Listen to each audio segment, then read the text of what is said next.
Hey guys, it's Lynn Pratt. I'm going to show you a few quick tips I use to get the perfect blended shadow. When you're putting in shadows on a large area on a big painting, you can't always get them done in one wash perfectly smooth.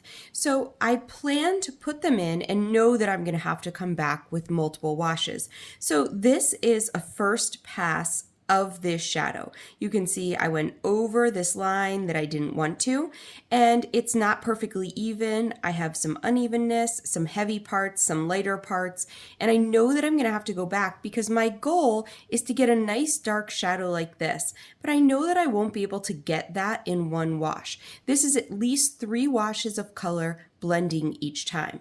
So in order to get this first wash to this, I'm going to go back and forth. So I'm using burnt sienna and ultramarine. Those are 2 colors that settle out really nicely, but I know that when I put them in, that I can lift them as well. So now I'm coming back with a second pass with a small amount on my brush so it's pretty dry, and I'm just going to gently come in and add that second wash onto my shadow. And I'm just trying to keep that right hand side that's supposed to be blended out a little bit blended.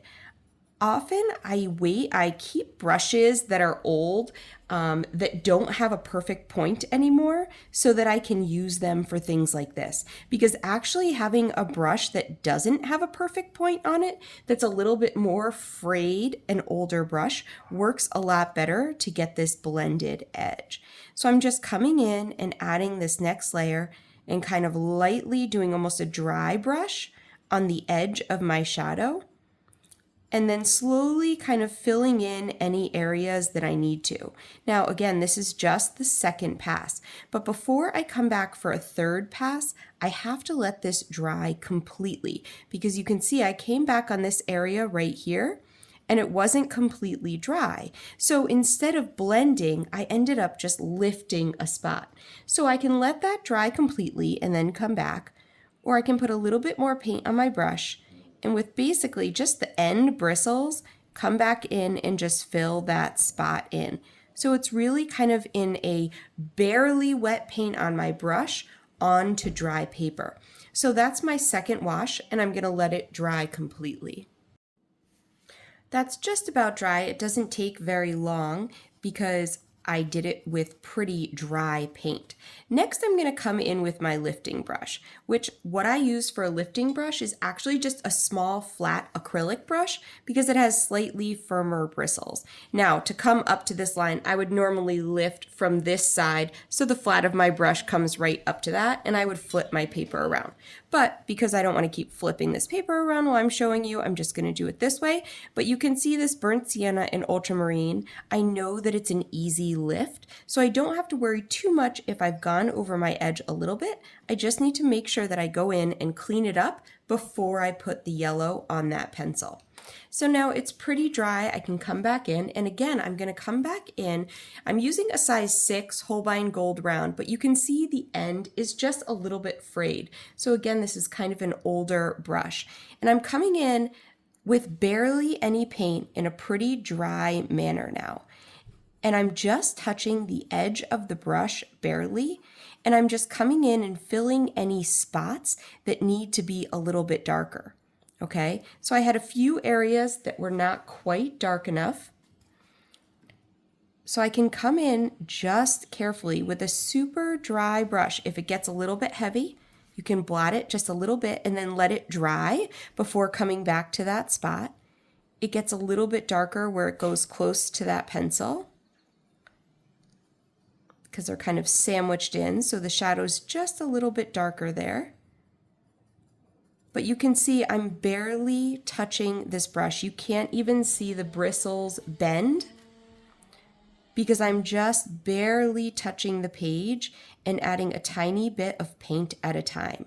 The thing that you really have to know is that you just want to control the water.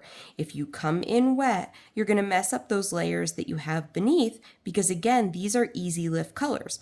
So while you know that you can clean up from them, it also makes them a little bit harder to layer. And I'm just coming in again with that dry brush, making sure that each area dries in between. And I can come in, and again, you can see my brush is all frayed because it's a really old brush that I use for this. But I can just come in and kind of touch in those little areas. So if I have a little area that's a little bit too light, I'm just going to gently come in with the tip of that brush and just get that color in. So if I need to blend my shadow out a little bit further, I'm going to come back in with a very small amount of paint. See, now that was just a little bit too wet. You can see how it just moved the paint a little bit too much.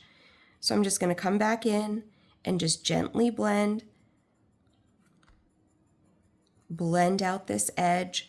But it takes a lot of time to get a perfect shadow. So sometimes you can get it in one wash and you don't have to worry about it at all. And sometimes you have to go over it quite a few times to really blend that shadow out and get a perfect edge. And again, sometimes I can get it in one wash and I don't have to do this. And sometimes I come in and I kind of just keep coming in, back in, and keep touching up that shadow. I can just touch up tiny little edges at a time.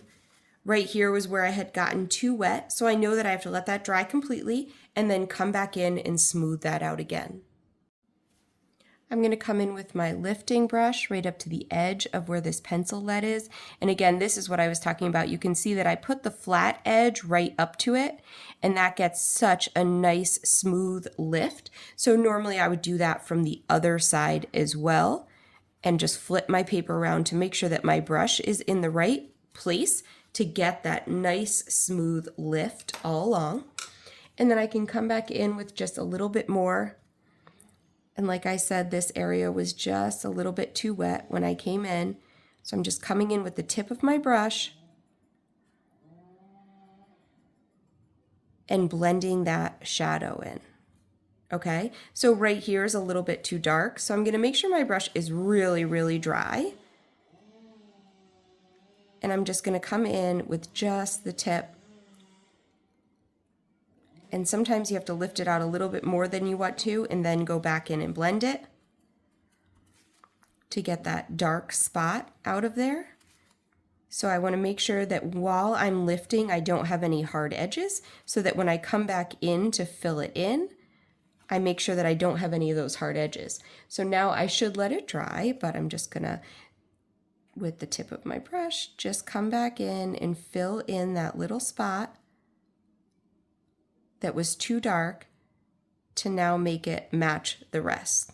Okay, so you can see I went from that lighter shadow to making it dark and much more even. And I still might mess with this a little bit once I get all of my layers on to get it just as smooth as this one, but it just has to dry completely before I keep coming back on with that dry brush technique and building up to darken that shadow.